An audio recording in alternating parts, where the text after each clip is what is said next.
Unsure of your dream? Study abroad destination? Clear your doubts. Videsh Consult. Call 9676502888.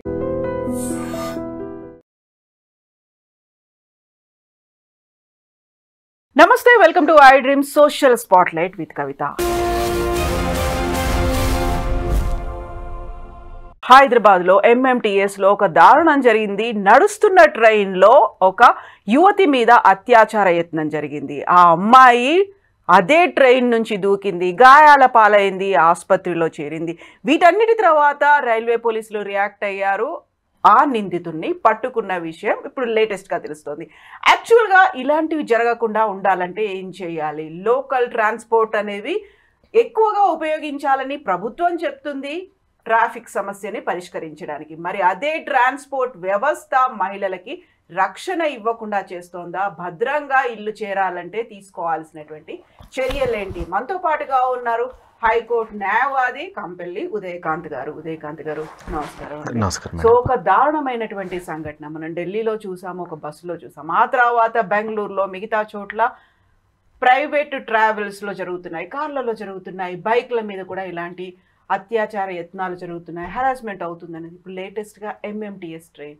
So మనల్నేమో అక్కడ transport వ్యవస్థల్ని, public transport వ్యవస్థల్ని ఉపయోగించుకోమంటారు, రక్షణ ఉంటుంది అనుకుంటున్నాము, బట్ జరిగింది ఏంటి? ఇది ఒకటి, ఈ దుర్ఘటన రెండు కోణాలు ఆలోచించాలి మేడం. వన్ థింగ్, ఒక అఘాయిత్యం జరగకుండా తన ప్రాణాన్ని అంటే తన మానాన్ని కాపాడుకోగలిగిందా ఒక మహిళ? తనని తాను ప్రొటెక్ట్ చేసుకోగలిగిందా? తన మానాన్ని అనుకోవాలి మనం. లేదంటే తన ప్రాణాన్ని పనంగా పెట్టి తన మానాన్ని కాపాడుకునిందా? రైట్.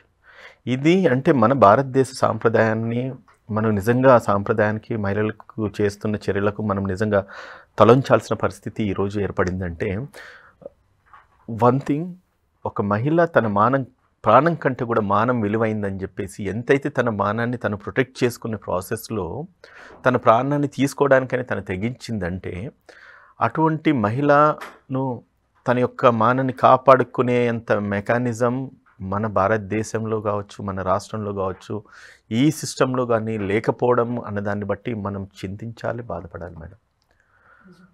మనము అన్నీ అయిపోయిన తర్వాత మన సమస్యలకు పరిష్కారం వెతుకుతున్నాం, కానీ సమస్య జరగకుండా ఏం చేయాలన్న దాన్ని మన పొలిటికల్ సిస్టమ్ కావచ్చు, మన ప్రభుత్వాలు కావచ్చు, పోలీసు నిఘా యంత్రాంగాలు, పోలీస్ వ్యవస్థ ఎక్కడ కూడా పనిచేయట్లేదు. సో ఇది ఒక రకంగా బాధాకరం. సరే, అదృష్టశాస్తు ఆమె ప్రాణాలు కాపాడుకోగలిగింది, ప్రాణాలతో ఉండింది.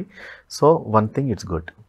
తన మానం పోయిన తర్వాత ఇంకా ప్రాణం ఎందుకు అన్న ఒక ఆలోచన మన సాటి మహిళలకు, మోస్ట్ పర్టికులర్లీ భారతదేశంలో చాలా ఉంటుంది. చాలా రేప్ కేసెస్ మనం చూస్తున్నాము. మీరు ఇదివరకు ఇంట్రడక్షన్లో చెప్పినట్లుగా బస్సెస్లో, క్యాబ్స్లో, మళ్ళీ దాని తర్వాత బైక్ల మీద జరుగుతున్నాయి. ఇవన్నీ కూడా జరుగుతూ ఉన్నాయి. దీన్ని పూర్తిగా అరికట్టాలి, నిర్మూలించాల్సిన అవసరము ఉంది, నిఘా యంత్రాంగాల మీద ఉన్నది. నేను ఒక ఎగ్జాంపుల్ చెప్తాను మేడం. అంటే భారతదేశం వెనకబడిందా, మిగతా కంట్రీస్ లాగా మనం అడ్వాన్స్గా లేకపోతున్నాము అనడానికి గల కారణము మన పొలిటికల్ సిస్టమ్ ప్రాపర్గా ఉండకపోవడమే. అమెరికాకి వెళ్తే ప్రతి చోట నిఘా కెమెరాలు ఉంటున్నాయి. ఎక్కడ ఏ చిన్న ఇన్సిడెంట్ జరిగినా ఒక చెత్త తీసేసి, ఒక కాగితం తీసేసి రోడ్డు మీద పడేస్తే వానికి పెనాల్టీ ఇంటికి వస్తూ ఉన్నది. అంత మెకానిజం, అంత సిస్టమ్, అంత అడ్వాన్స్డ్ ప్రపంచంలో మనము ఉంటూ ఒక చిన్నది కాదు, పెద్ద ఇన్సిడెంట్, ఒక మహిళను మనం కాపాడుకోలేకపోతున్నామంటే ఏ సమాజంలో మనం ఉన్నాము, ఏ ప్రపంచంలో ఉన్నాము, ఎటువంటి దేశంలో మనం ఎటువంటి పరిస్థితిలో ఉన్నాము, మన ఇంట్లో వాళ్ళకు, మన కుటుంబ సభ్యులకి ఇదే జరిగితే మనం ఏం చేస్తాము? ఒక మహిళ తను ఒక పబ్లిక్ ట్రాన్స్పోర్ట్ తీసుకుంటుంది, అర్ధరాత్రి ప్రయాణం చేస్తూ ఉన్నది అంటే, సరే ఆర్థికంగా వాళ్ళు ఒక క్యాబ్ బుక్ చేసుకోలేకపోవచ్చు, లేదంటే కనుక ఆమెకు ఆ టైంకు తన డ్యూటీలో భాగంగా తను రిటర్న్ వెళ్తూ ఉన్నదా, ఏదో మొబైల్ రిపేర్ చేసుకోవడానికి వెళ్ళి రిటర్న్ వెళ్ళింది అనేసి అనుకుంటున్నాం మనం. కానీ అంటే తన లైఫ్ ఎంత ప్రీషియస్, తన లైవ్లీవుడ్ ఎంత ప్రీషియస్, ఆ లైవ్లీవుడ్ని మనం ప్రొటెక్ట్ చేయలేకపోతున్నాం అన్నది ఒక రకంగా మన ప్రభుత్వం మీద ఇది నిజంగానే అది మచ్చ అనుకోవాలి. సో కాబట్టి ఫస్ట్ ఆఫ్ ఆల్ నేనేమంటానంటే madam, prevention is better then cure. This is my ultimate statement everywhere I speak. ప్రతి చోట నేను మాట్లాడిన ప్రతి మాటలో ఒకటైతే చెప్తా, ఇన్సిడెంట్ జరిగిన తర్వాత రియాక్ట్ కాకుండా జరగకముందు ఏం చేయాలి. ఇదే కనుక ఒక్కసారి నైట్ ట్రాన్స్పోర్ట్ చేస్తున్న మహిళలు, లేకపోతే మోర్ పర్టికులర్లీ వీడు ఆ ఉమెన్ ట్రావెల్ చేసే దీంట్లోకి వెళ్ళిపోయినాడు, కంపార్ట్మెంట్లోకి వెళ్ళిపోయినాడు. వన్స్ లేట్ నైట్ ట్రావెల్ చేస్తున్నప్పుడు ఆర్పిఎఫ్ రైల్వే ప్రొటెక్షన్ ఫోర్స్ పోలీసులు ఉంటారు, సివిల్ పోలీసులు ఉంటారు, మహిళలు ఉంటారు, సెక్యూరిటీ గార్డ్స్ ఉంటారు, చాలామంది ఉంటారు. అటువంటప్పుడు రాష్ట్ర ప్రభుత్వం వీళ్ళని నైట్ ట్రావెల్ చేస్తున్న ఉమెన్కు, ఇప్పుడు మనం క్యాబ్స్లో చూస్తూ ఉంటాము, కార్పొరేట్ కంపెనీస్లలో క్యాబ్లో ఒక 7-8 ట్రావెల్ చేస్తే ఒక సెక్యూరిటీ గార్డ్ని పెడతారు. మరి 100 మంది ట్రావెల్ చేసి ఒక మహిళా కంపార్ట్మెంట్కు ఒక విమెన్ సెక్యూరిటీ పోలీస్ ఆఫీసర్ని ఒక వెపన్ ఇచ్చేసి, ఒక లైసెన్స్డ్ గన్, ఎందుకంటే పోలీసులో గన్స్ ఉంటాయి కాబట్టి వాళ్ళని ఇచ్చి కనుక ఒకవేళ అదే కంపార్ట్మెంట్లో ఫెసిలిటేట్ చేసే ఫెసిలిటీ మన ప్రభుత్వం కనుక కల్పించుంటుంటే ఈరోజు ఈ మహిళకు ఆ ప్రాణం తీసుకునే పరిస్థితి రాకపోయేది. అది కూడా ప్రభుత్వ రవాణా వ్యవస్థ, ప్రభుత్వమే స్వయంగా సెంట్రల్ గవర్నమెంట్ అండర్టేకింగ్లో నడుస్తూ ఉన్నది. అటువంటప్పుడు ఇటువంటి ఫెసిలిటీస్ ఇవ్వాలి. ఇంకొకటి అలార్మింగ్ సిస్టమ్స్ కూడా కొన్ని ఉండాలి. అండ్ మహిళలకి ఇప్పుడు మన క్యాబ్స్లో వెళ్తూ ఉంటే మేడం కొన్ని టెక్నాలజీస్ నేను చూస్తున్నాను.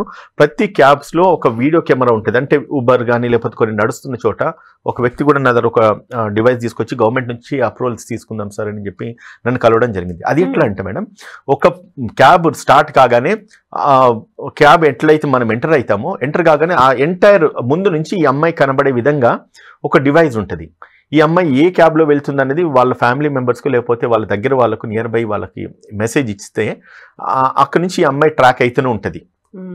అటువంటి టెక్నాలజీ, అటువంటి డివైసెస్ పెడితే వీళ్ళ అబ్జర్వేషన్స్ అమ్మాయి ఎక్కడికి వెళ్తుంది నైట్, మోర్ పర్టికులర్లీ ఉమెన్ వెళ్తున్నప్పుడు, అయితే ఆ క్యాబ్ను ఎట్లయితే మనం మానిటర్ చేస్తున్నామో ఈ గవర్నమెంట్ ట్రాన్స్పోర్ట్లు, పబ్లిక్ ట్రాన్స్పోర్ట్లు, గవర్నమెంట్ ప్లేసెస్, పబ్లిక్ ప్లేసెస్లలో ఈ యొక్క ఫెసిలిటీస్ కనుక ప్రభుత్వం ఇవ్వగలిగితే సేఫ్గా అమ్మాయి రీచ్ అవుతుంది. అండ్ ఇటువంటి అఘాయిత్యాలు చేసేవాడు కూడా ఆలోచించుతాడు. ఎందుకంటే నేను ఏదైనా చేస్తే కెమెరాస్ రికార్డ్ అవుతున్నాయి, అది ఇమీడియట్గా పోలీస్కి వెళ్ళిపోతుంది అని చెప్పి అంటాం. ఇప్పుడు లాస్ట్ ప్రభుత్వంలో కమాండ్ సెంటర్ పెట్టినారు. ఇప్పుడు రోడ్ నెంబర్ 12 బంజారాహిల్స్ ఆఫీస్ పక్కన నేను చూసిన ఆ కమాండ్ సెంటర్ యొక్క ప్రామినెన్స్ ఏంటిదంటే అక్రాస్ ద స్టేట్ ఎక్కడ ఏం జరిగినా కూడా అక్కడ ఇన్ఫర్మేషన్ ఉంటుంది. అన్ని లక్షల సీసీటీవీ కెమెరాలు ఉన్నాయి.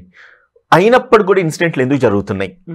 నేను ఒక మాట అడుగుతాను మేడం, ఇన్సిడెంట్ జరిగిన తర్వాత వెలుగులోకి వస్తున్న ఈ వార్తలు జరగక ముందు ఇటువంటి ఇన్సిడెంట్ మేము జరగబోయే ఇన్సిడెంట్ మేము ప్రొటెక్ట్ చేసినామో, లేకపోతే ప్రికాషనరీ మెథడ్స్ మేము తీసుకున్నామో, ఇటువంటి ఇన్సిడెంట్ జరుగుతుంటే మేము దాన్ని ఆపగలిగినాం, నిర్మూలించగలిగినాము అన్న వార్తలు ఎందుకు బయటికి రావు? ఒక పోలీస్ ఆఫీసర్ తన విధుల నిర్వహణలో తను చేసే పని ఇదే కదా. కంట్రోల్ కమాండ్ సెంటర్లు పెట్టినారు, కొన్ని 100 కోట్ల రూపాయలు వెచ్చించి పెట్టినారు. మరి అవన్నీ ఏమైపోయినాయి? ఇప్పటికి 3 రోజులైంది. 3 రోజులు అయినా కూడా ఎందుకు పోలీస్ వాళ్ళని పట్టుకోలేకపోతా ఉన్నారు అక్యూజ్ని? ప్రాబ్లం ఎక్కడుంది? రైల్వే స్టేషన్ ఇప్పుడు మనం ఎక్కడో ఏదో 3 జరిగింది, పల్లెటూరులో జరిగింది, లేకపోతే ఏ పొద్దలలో జరిగింది అనేది కాదు కదా. అంటే ఒక రైల్వే గవర్నమెంట్ ట్రాన్స్పోర్ట్ సిస్టంలో రాత్రిపూట కొన్ని 100 మంది ప్రయాణించే ప్రాంతంలో ఒక విమెన్ ఒంటరిగా వెళ్తున్న సమయంలో ఈ ఇన్సిడెంట్ జరిగిందంటే అది తను ఒంటరిగా ఇంకో చోటుకి వెళ్ళట్లేదు, పబ్లిక్ ట్రాన్స్పోర్ట్ మీన్స్ తీసుకుని. ఉదయకాంత్ గారు, ఇప్పుడు మీరు అన్నట్టుగా తను ఏదైనా ఒక ప్రైవేట్ ట్రావెల్స్ ని బుక్ చేసుకుని వెళ్ళొచ్చు, ఆటోలో వెళ్ళొచ్చు, అది ప్రొటెక్షన్ కాదు, సెక్యూరిటీ అందులో ఉండదు అని కదా పబ్లిక్ ట్రాన్స్పోర్ట్ ఎక్కింది. ఇది సెక్యూర్డ్ గా ఉంటుందని భావించింది. సరే, మోస్ట్ బాధాకర విషయం ఏంటంటే ఆమె ప్రాణాన్ని తీసుకునే దాకా వెళ్ళిపోయింది ఆ మహిళ. అంటే సమాజానికి ఆమె ఇచ్చిన మెసేజ్ నిజంగా దీన్ని అప్రిషియేట్ చేయాలి, ఆమె నమస్కారం పెట్టాలి.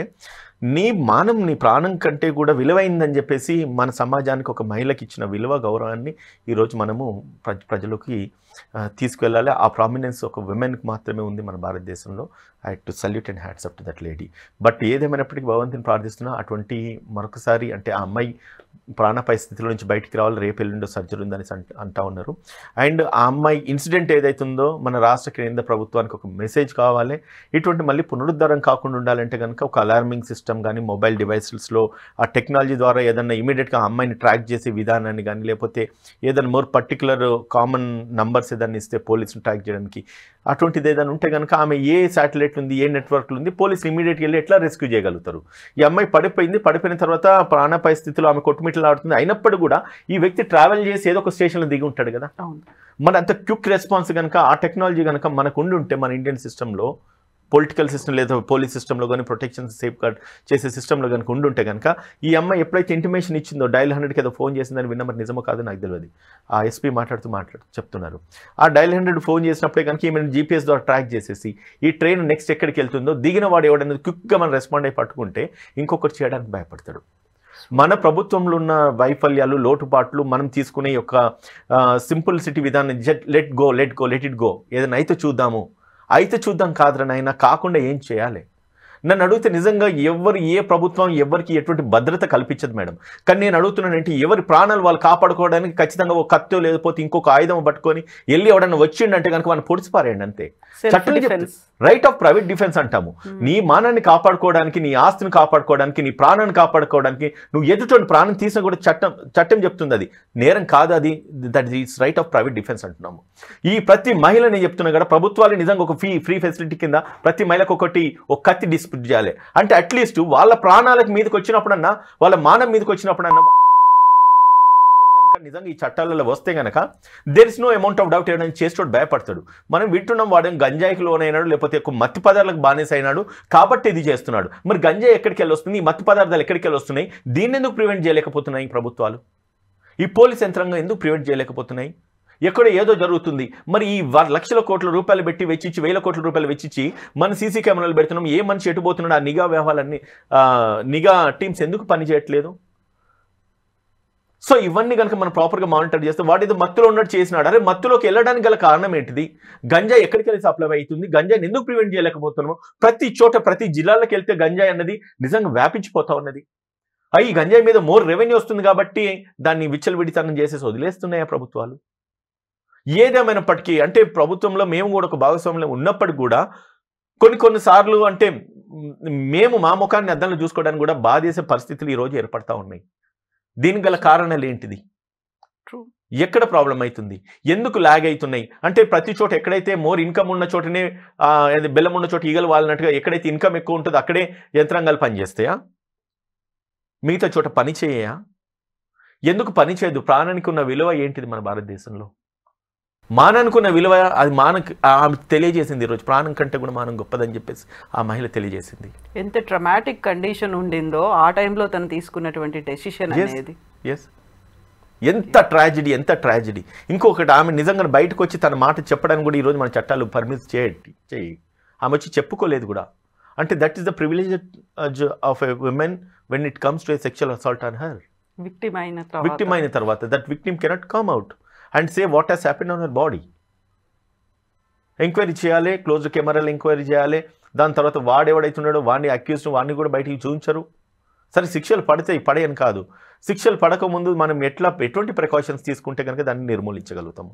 అది కనుక మనం చేయగలిగితే మన ప్రభుత్వాలు కనుక స్ట్రింజెంట్గా ఉండి మీకు లాంటి మీడియా ఛానల్స్ ఇంకా కూడా ఇటువంటి ఇన్సిడెంట్స్ను మనం ఎట్లా ప్రివెంట్ చేసుకోవాలి, అట్లీస్ట్ మహిళలకు వాళ్ళ ప్రొటెక్షన్ ఎట్లా, వాళ్ళ రైట్స్ ఏంటి తెలియజేయాలి. దాని తర్వాత అట్లీస్ట్ వాళ్ళ ఫిజికల్ ఫిట్నెసెస్ ఏంటి, లేకపోతే ఎవడన్నా మనం ఎదిరిస్తే మనని ఎట్లా అధిగమించుకొని వాళ్ళని ఎట్లా మనం డిఫెండ్ చేసుకోవాలి అనే ఒక సెషన్స్ ఇటువంటివి కూడా ఇచ్చినా కూడా ఖచ్చితంగా కొంచెం నిర్మూలించబడతాయి. ఎంత చేయగలుగుతామంటే ఎంత మనం చేయలేం మేడం. నేను ఒకటి చెప్తున్నాను, ఎంత చేయకపోయినా కొంత అయితే చేయగలిగినా కూడా ఆ కొంత మరొకరికి ఒక నలుగురికి మనం వ్యాపించగలిగితే కనీసం కొంతనైనా మనం కాపాడుకోగలుగుతాం కదా. ఢిల్లీలో నిర్భయ కేసు అయినప్పుడు ప్రతి ఒక్కరూ పెప్పర్ స్ప్రేలు పెట్టుకుని తిరిగినటువంటి పరిస్థితి కనిపించింది. ఆ తర్వాత దాన్ని మర్చిపోయారా, లేకుంటే అదొక కామన్ థింగ్ అయిపోయిందా, నార్మల్ అయిపోయిందా అనేది అర్థం కాలేదు. కానీ ఇప్పుడు సడన్గా మన దగ్గర వచ్చింది, ఎంఎంటీఎస్లో కూడా అవుతోంది అనుకుంటే వేర్ ఇస్ ద ప్రొటెక్షన్? ప్రభుత్వాలు కల్పించట్లేదా, లేకుంటే మనం జాగ్రత్తగా లేమా? ఆ కంపార్ట్మెంట్లోకి ఎంటర్ అవుతున్నప్పుడు మిగతా వాళ్ళు ఏం చేస్తున్నారు, రైల్వే పోలీసులు ఏం చేస్తున్నారు, అక్కడ ఉన్న వాళ్ళు ప్లాట్ఫామ్ మీద ఏం జరుగుతోంది, మిగతా ప్రయాణికులు ఎందుకు రెస్పాండ్ అవ్వట్లేదు? బోల్డ్ అని క్వశ్చన్స్ అయితే కనిపిస్తున్నాయి కదా. ఇక్కడ అన్ఫార్చునేట్ సిచ్యువేషన్ ఏంటంటే ఈ మోర్ పర్టికులర్ కేసులో మేడం ఆ ఒక్క కంపార్ట్మెంట్లో ఆ అమ్మాయి ట్రావెల్ చేస్తున్నప్పుడు తనతో పాటు ఇద్దరు ఫ్రెండ్స్ ఉండే వాళ్ళు దిగిపోయినారు. వాళ్ళు దిగిపోయేటప్పుడైనా వాళ్ళకి చిన్న అబ్జర్వేషన్, మన చుట్టూ ఎవరున్నారు, ఎక్కడున్నారు, ఏ మగవాడు ఉన్నాడు, ఎవరున్నారు అనేది వాళ్ళకి కొంచెం సెన్స్ అయినా కూడా ఈ అమ్మాయిని అదే ప్లేస్లో దించుకుంటూ ఉంటే ఇంత అగత్యం తన జీవితంలో జరగకపోయేది. ఇప్పుడు అవకాశంని వాడు ఎవడైతున్నాడు వాడు ఇట్స్ అన్ ఆపర్చునిటీ ఒంటరిగా కనబడేసరికి వాడు గ్రాప్ చేసేసుకున్నాడు. ఏదో చేయొచ్చు, నన్ను రూమ్కి రా, అక్కడికి రా, ఇక్కడికి రా అనేది పిలుచుకున్నట్టుకున్నాడు. ఆ అమ్మాయి సరే అని చెప్పేసి ఏదో ఒప్పించేసి తప్పించుకుందాం అనుకునేది. ఈలోపు వాడు ఇంకా కూడా ఆ అమ్మాయిని ఏదో చేసి అంటే టచ్ చేసేసి ఏదో చేయబోతుంటా అంటే ఆయన్ని తప్పించుకోవడానికి అని చెప్పేసి ఈమె వెళ్ళిపోయింది. ఒకటి నేనేమంటున్నానంటే ఫస్ట్ ఆఫ్ ఆల్ మన లైఫ్ మనం ప్రొటెక్ట్ చేయాలి, మన ప్రాణాన్ని మనం కాపాడుకోవాలి. కాపాడుకునే విధంగా మనం ఆ టెక్నాలజీసో లేకపోతే ఆ మెకానిజమో లేకపోతే మీరు అన్నట్టుగా పెప్పర్ స్ప్రే పెట్టుకుంటామా, ఇదొక నేనంటే ఒక కత్తి పెట్టుకుంటామా లేకపోతే ఒక రాడ్ పెట్టుకుంటామా, అట్లీస్ట్ మనది మనం కాపాడుకోవడానికి మన ప్రాణాన్ని మనం కాపాడుకోవడానికి నేను బహిరంగంగా చెప్తున్నాను మేడం, ఒక అడ్వకేట్ కూడా చెప్తున్నా, మీ ప్రాణాలు మీ మానాన్ని కాపాడుకోవడానికి మీరు ఎవరైనా చంపినా కూడా అది నేరం కాదు, అది చట్టం చెప్తుంది, అది మీరు ప్రివైల్ చేయండి. వాడు నిజంగా సమాజానికి ఉపయోగపడే వ్యక్తి అయితే ఎవడైతే కాదు ఆ గంజాయి బ్యాచ్ వాడు. కానీ ఈ అమ్మాయి కేవలం ఒక డెలివరీ ఇన్స్టిట్యూషన్స్లో పని చేస్తూ అంటే ఒక సమ్ స్విగ్గీ జొమాటో దాంట్లో ఏదో వర్క్ చేస్తుందంట, ఆ ఎంప్లాయ్ అంట. ఆమె ఫోన్ రిపేర్ చేసుకోవడానికి అని చెప్పి రాత్రి ఆమె లేట్ అయిపోయేసి ఇంటికి బయలుదేరుతా ఉన్నది. ఈమెను సమాజానికి ఉపయోగపడుతుంది. వాడు యూజ్లెస్ ఫర్, వాడి భార్య లేదు, వాడికి తల్లిదండ్రులు లేదు, వాడు ఇండివిజువల్ పర్సన్ ఉన్నాడు, వాడు ఒక గంజాయికి అడిక్ట్ అయిన పర్సన్ అని చెప్పేసి ఈరోజు పోలీస్ రిపోర్ట్స్ బయటికి చెప్తా ఉన్నాయి. తిన లైఫ్ కంటే వాడి లైఫ్ ఇంపార్టెంట్ కాదు. అటువంటి వెధవలను మనం కనుక నిర్మూలించి వాళ్ళని ఒకవేళ అధిగమించుకుంటే కనుక ఇటువంటి వాళ్ళు మహిళలు ఇంకా కూడా ఫ్రీగా స్వేచ్ఛగా తిరుగుతారు. ఈరోజు మన ఇంట్లో మన ఫ్యామిలీ మెంబర్స్ బయటికి రావాలన్నా ఎవరైనా నిజంగానే ఎంప్లాయ్మెంట్ గురించి జాబ్స్ గురించి ఎంతోమంది కొన్ని డిస్టెంట్ ప్లేసెస్ 50-60 కిలోమీటర్ ట్రావెల్ చేస్తూ వస్తున్నారు. సెల్ఫ్ ట్రాన్స్పోర్ట్ పెట్టుకుంటారు, పబ్లిక్ ట్రాన్స్పోర్ట్ పెట్టుకుంటారు, లేకపోతే కొన్నిసార్లు తొందరగా అవుతుంది, కొన్నిసార్లు లేట్ అవుతుంది. నిజంగా ఏ ఇంట్లో ఏ తల్లిదండ్రులు నిద్రపోతారు, ఏ ఇంట్లో ఏ భర్త నిద్రపోతారు, ఏ ఇంట్లో ఏ తోగుట్లు నిద్రపోతారు, ఇటువంటి ఇన్సిడెంట్స్ జరుగుతూ ఉంటాయి. చేంజ్ ఎక్కడ రావాలి? ప్రభుత్వాలలో లాట్ ఆఫ్ ఫండ్స్ ఉంటాయి. నేను ఒకటి చెప్తా, నిజంగా నేను చెప్పకుండా మాట్లాడుకొని చెప్తా. సీసీ కెమెరాలు ఇన్స్టాల్ చేయాలంటే ప్రభుత్వం దగ్గరికి వెళ్తే నాకెంత అని మాట్లాడుకునే పరిస్థితుల్లో అంత డీల్ సెట్ చేసుకుంటున్నారు. ఒక కెమెరా విలువ ఒక 1000 రూపాయలు అయితే కనుక దానికి ఒక 2000 రూపాయలు కొటేషన్స్ వేసేసుకొని దాని మీద అడ్డగోలుగా మిస్అప్రోప్రియేషన్ ఆఫ్ ఫండ్స్ జరుగుతూ ఉన్నాయి. కాంట్రాక్టర్స్తో కొల్లీడ్ అయిపోతున్నారు. ఇటువంటి సమాజంలో మనం బతుకుతుంటే నిజంగానే ప్రాపర్ జస్టిస్ లేకపోతే నిజంగానే ఒక వాట్ యు కాల్ లైక్ అంటే ఇటువంటి ఇన్సిడెంట్స్ జరిగినప్పుడు మనం ఎట్లా దీన్ని ప్రివైల్ చేయగలుగుతాము? ఆ వ్యక్తులు అటువంటి ఇన్సిడెంట్స్లో ఎవరైతే కల్ప్రిట్స్ ఉన్నారో ఇటువంటి ఫండ్స్ మిస్యూజ్ చేసుకుంటా ప్రభుత్వం ప్రజల డబ్బులు దుర్వినియోగం చేసుకుంటూ ఉండేవాళ్ళు ఎవరైతే ఉన్నారో వాళ్ళ కుటుంబంలో కనుక ఇటువంటి పరిస్థితులు వస్తే ఏం చేస్తారు? చేంజ్ రావాలి కదా. ఇవాళ మనము ఒక కేసు, అది సరే మొన్న డిబేట్ జరుగుతుంది, ఇప్పుడు కూడా జరుగుతుంది. కొన్ని 100,000 కోట్ల రూపాయలు ప్రభుత్వ అధికారుల దగ్గర లేకపోతే కొందరి దగ్గర మనకు కనబడ్డాయని చెప్పి మనం వార్తలు విన్నాం. అరే నువ్వు ఏం చేసుకుంటావు అని డబ్బులు? ఒక మాట, తిండికి లేకుంటే ఎంతోమంది భిక్షగాలు ఉన్నారు, బట్టలకు లేకుండా ఎంతమంది ఉన్నారు, వాళ్ళ మీద మన దృష్టి సాధించాం. కానీ రూమ్లో నిండా కోట్ల రూపాయలు నింపుకొని వీడు ఏం పట్టుకెళ్ళిపోతాడు? వస్తున్నారని తగలబెట్టేసుకుంటూ ఏం చేస్తున్నారు? మళ్ళీ దాన్ని తప్పించుకోవడానికి అని చెప్పేసి హై ఫోర్సెస్, హై పవర్స్ వాళ్ళను ప్రొటెక్ట్ చేస్తున్నాయి. నాన్ సెన్స్ కాకపోతే ఎగ్జాక్ట్లీ కామన్ మ్యాన్కి ఒక ఉమెన్కి ప్రొటెక్షన్ లేనప్పుడు టు మేక్ మనీ ఇవన్నిటిని యూజ్ చేసుకోవాల్సినటువంటి అవసరం ఏముంది? సీసీటీవీలని కానీ కెమెరాలని కానీ వీటన్నిటిని పెట్టుకోవడం. మై క్వశ్చన్ ఎప్పుడే కానీ ఇటువంటి చేసే వాళ్ళు నేను ఫస్ట్ ఎప్పుడు చెప్తుంటా, వ్యక్తిత్వంలో మార్పులు రావాలి. మనం ఎప్పుడైతే ఎవరికైతే హాని కలుగుతుంది అటువంటి వాటిని మనము డైవర్సిఫై చేస్తున్నాము లేకపోతే దాన్ని మిస్యూజ్ చేస్తున్నప్పుడు ఆ ప్లేస్లో మీ తల్లినో లేకపోతే మీ చెల్లినో లేకపోతే మీ భార్యనో ఊహించుకోండి. అటువంటి పరిస్థితులు మీ ఇంట్లో వాళ్ళకైతే ఏం చేస్తారనేది ఒకసారి ఆలోచించండి. ప్రతి మగవాడు పుట్టేది ఒక ఆడ మనిషికే కదా. రేపు నా తల్లికి ఈ పరిస్థితి వస్తే ఏంటిది, నా తోబుట్టుకి ఇటువంటి పరిస్థితి వస్తే ఏంటిది అన్న ఆలోచనతో, నా కామన్ సెన్స్తో కనుక పబ్లిక్ ఆలోచించి అటువంటి మార్పు తీసుకురాగలిగితే ఏంటంటే నేను ఒకటి చెప్తున్నాను, ఇన్సిడెంట్స్ జరిగిన తర్వాత మనం మాట్లాడుకోవడం కాదు, ఇన్సిడెంట్ జరగకముందు మనం ఏం చేయాలి, ఇన్సిడెంట్ జరగకముందు మనం ఏం చేయాలి, ఎన్ని చేయగలుగుతాము అన్నది కనుక మనం చేయగలిగితే నిజంగా 100% there will be a lot of change. ఈరోజు మనము హరే అయిపోయింది, నిన్న ఎవరినో మర్డర్ చేసినారు, అడ్వకేట్ అయిపోయింది, 4 రోజులు కొట్లాడినాము, దాని తర్వాత 5వ రోజు మనం మర్చిపోయినామంటే కాదు. ఇది ఒక ఉద్యమం లేకనే కొట్లాడాలి. 100 ఏళ్ళు పోరాడితే స్వాతంత్రం రాలేదు, 70 ఏళ్ళు పోరాడితే తెలంగాణ రాలేదు. ఎటువంటి జరుగుతున్నాయి మన సమాజంలో. ఒక్కసారి ఇటువంటి జరిగినప్పుడు మాత్రం దీని మీద మనం ఈ రోజు ఒక్కరోజే కాదు మేడం, దీన్ని గలమెత్తి మనం మాట్లాడుతుండాలి. పబ్లిక్లోకి అవేర్నెస్ తీసుకురావాలి, స్కూల్స్ కాలేజెస్లలో అవేర్నెస్ తీసుకురావాలి. ఇటువంటి జరిగితే ఏం చేయాలి, ఎట్లా ప్రొటెక్ట్ చేయాలి, పోలీస్ ఎట్లా సపోర్ట్ చేయాలి, పోలీస్ సపోర్ట్ మనం ఎట్లా తీసుకోవాలి, పోలీసులు ఉండేందుకు వాళ్ళ పని ఏంటిది, ప్రభుత్వాలు పోలీసులను ఎట్లా ఎటువంటి ఇన్స్ట్రక్షన్స్ ఇవ్వాలి. ఈ యొక్క ఇన్సిడెంట్ జరిగింది, అట్లీస్ట్ దీని నుంచి అన్న ఏదైనా మార్పు వస్తే బాగుంటుందని ఆశపడుతుంది. ఎగ్జాక్ట్లీ ఉదయకాంత్ గారు, థ్యాంక్ యూ సో మచ్ అండి. సెన్సిటివిటీ అనేది మిస్ అవ్వకుండా సీరియస్గా దృష్టి సారించాల్సినటువంటి అంశం. మన సమాజం గురించి ఎవరెంత ఫోకస్ పెడుతున్నారు, ఎంత కన్సర్న్ ఉంది, ఎట్ ద సేమ్ టైం ప్రమాదం జరిగిన తర్వాత తక్షణం స్పందించాము అనేది కాకుండా జరగకుండానే యూజువల్గా మెడికల్ టర్మినాలజీలో prevention is better than cure అంటారు. ఎలా ప్రివెంట్ చేయాలి అనేది క్రైమ్లో సమాజంలో కూడా ఆలోచించాల్సినటువంటి అవసరం ఉంది. థ్యాంక్ యూ సో మచ్ అండి. థ్యాంక్ యూ ఉదయకాంత్ గారు. Thank you.